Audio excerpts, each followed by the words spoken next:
Pencatat surat lama. Akun pencatat surat.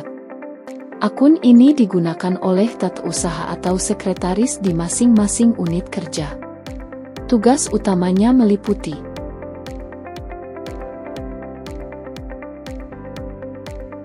mengubah akses menjadi tata usaha atau sekretaris, mengelola penomoran otomatis surat termasuk melakukan penghapusan penomoran otomatis yang telah disetting pada akun pencatat surat yang lama.